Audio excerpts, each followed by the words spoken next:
de uso, ese elemento sale a contaminar y es muy dañino, pero no hay una tecnología todavía que pueda indicarnos que nosotros debemos dejar de usar.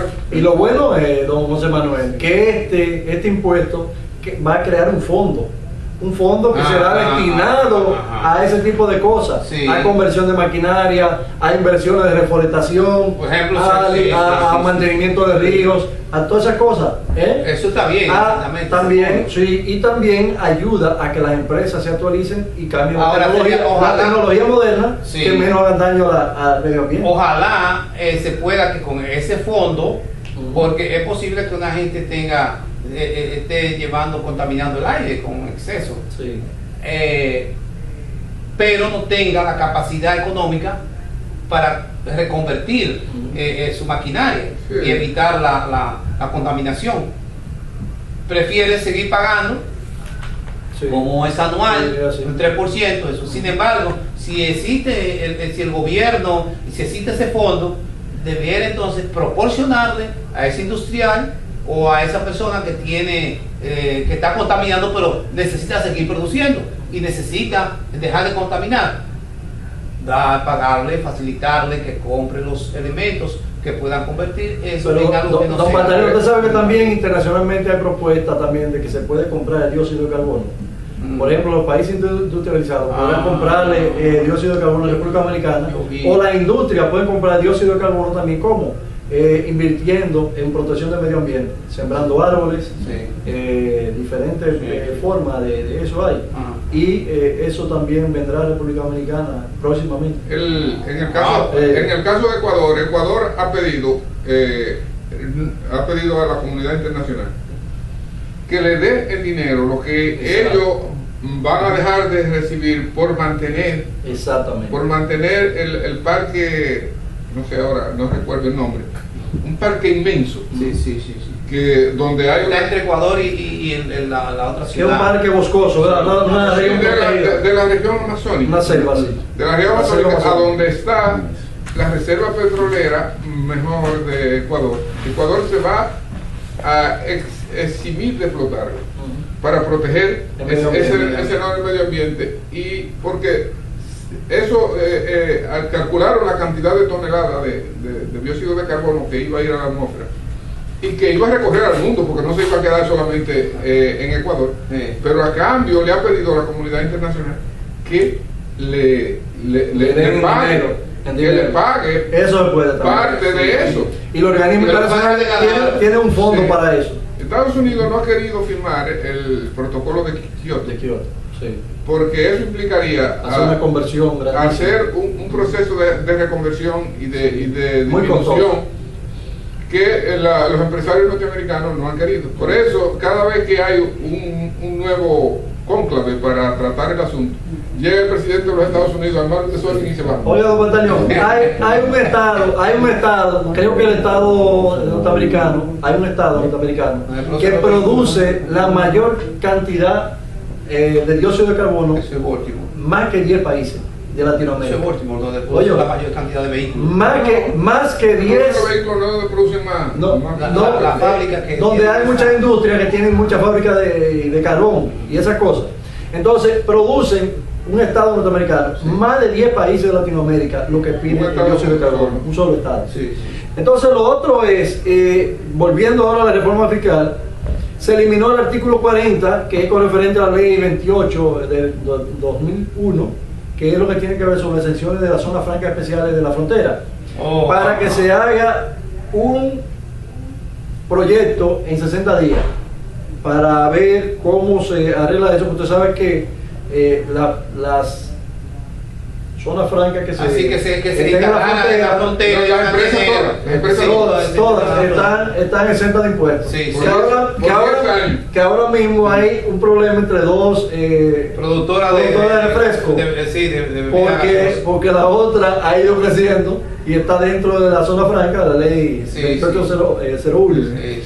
Y está entonces le dieron 60 días para que se haga ese proyecto. Pero fíjate, es interesante eso de que se le dé seguimiento a esa cuestión de la frontera, porque lograr que los hombres y las mujeres que viven en esa línea fronteriza puedan tener alguna forma de vida y de acceso.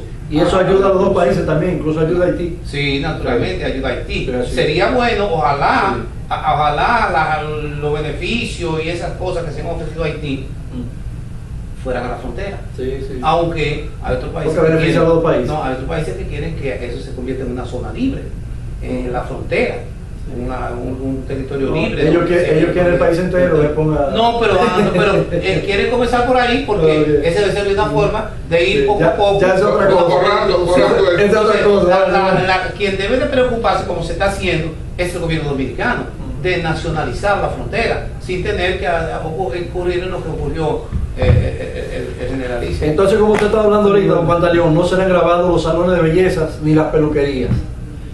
Los negocios informales pequeños, aquellos que tengan compra de 50,000 pesos en adelante mensualmente, serán grabados con un impuesto anual de 12,000 pesos.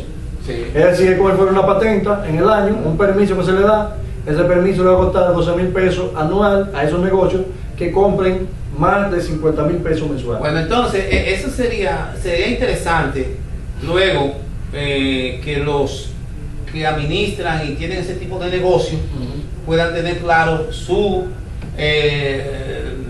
números, para que puedan demostrar que gastan 50 o menos de 50. Tendrá que demostrar. Posiblemente sea una patente, o sea, que usted va y paga el valor de negocio al año o a la instalación. Yo creo que usted no tendrá que, para instalar el negocio, tener la patente, sino se paga a partir de que usted demuestra que solamente está vendiendo o comprando 50,000 pesos mensuales. En la aplicación de ese régimen tributario, él va a tener que emplear bien a fondo las oficinas para ir a identificar, tasar el negocio, pedir que le presenten las... Sí, hay muchos negocios. No, pero sería mejor que lo hicieran al principio, cuando se sacaba una patente para poner un negocio de un capital de tanto. Y tenía ahí una patente que tú la tenías que tener colmado. Entonces, si tú vendieras, entonces decía un rango entre 50,000 y 100,000 anual o así. Y tú renovabas esa patente todos los años. Entonces, ahora será que cuesta 12,000 pesos anual. Que serían 1,000 pesos mensuales. Ajá, pero que además de eso, la mayoría de los comerciantes venden con un 40 y un 30% de ganancia. Pero tú sabes que el asunto es conseguir no comprar más de 49,999. Por eso es el asunto. Además, para no caer en esa categoría. Y lo bueno, los comerciantes son demasiado, esos pulperos son desorganizados extremadamente. No, pero los pulperos tienen patente la mayoría. No, pero es que son desorganizados. Entonces, búsqueme a usted aquí, búsqueme cuánto que usted compró me voy a comprar como 30,000. No. Esto es esa botella. Entonces, esos comerciantes también tienen que aprender a ser organizados. Lo bueno de eso, Pantaleón, nadie va a se hace cada vez más dificultoso la evasión, porque a veces no tienen que preguntarle cuándo te compró. El número que tú tienes que tener, tienes que dejarlo donde quiera que compre. El número de contribuyentes. Sí, donde quiera que compre, tiene que dejar ese número. Y ese número va a una base de datos. Cada vez que compra, esa base de datos se alimenta con tu número. Entonces el renta interno no tiene que salirte a preguntar, es a decirte, mire, ¿cuánto te compró? Dice, no, yo no me he comprado tanto. Dice, si usted lo compró, los Pantaleón dice el primer pago. Porque al final de porque después se controlará eso. Lo primero es darle un número. Pero como le digo, eso es bueno. Y que deje el número de compra, porque la gente dice, mire cómo hay lo colmado y una cosa, dice, si usted quiere factura fiscal, pídala antes, porque después no te la dan. Sí, pero la venta al mayoreo no puede ser sin... tú no le puedes vender, por lo menos tienes que darle tu cédula. Es así. Por lo menos. Tienes que dar por lo menos tu cédula. Te vas a comprar por mayor. tú tienes que dar por lo menos tu cédula. Sí. Algo tiene que dar Bueno, para ellos justificarle. Entonces, Lo importante es que se va a organizar. Y no, lo importante es que entra la formalidad y también viene lo que se llama la ley de seguridad social, que ellos tendrán derecho a pensión luego y luego tendrán derecho a seguro de salud también. Seguro de salud. Eso es importante. Eso es importante. Entonces, otra cosa, conservar los recibos y las cosas que pagan, porque el Estado lo actúa en base a números, sí, en base a factura. Bueno, yo pagué al Estado durante 20 años que tuve ese negocio, 12,000 pesos anual, sí, que multiplicado por 20 es una cantidad, supone que son 10,000, 20,000 pesos, pero ese dinero va generando intereses que al final de la vida de esa persona es lo más natural. Otra cosa importante que se aprobó fue la eliminación del 10% de la propina. Ustedes saben que el 10% de la propina, eso se estaba en una ley en los restaurantes. Sí.